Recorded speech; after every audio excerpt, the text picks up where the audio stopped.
Acabamos de abrir nuestra pastelería y para el día siguiente nos llegó una orden gigante.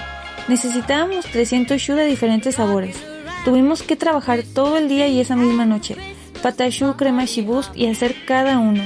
Como solo tenemos horno para 2 charolas, el horneo nos llevó horas.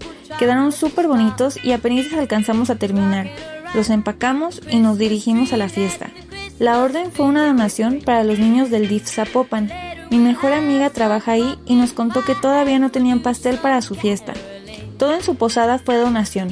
Nos hizo muy feliz haber aportado un poquito para su festejo.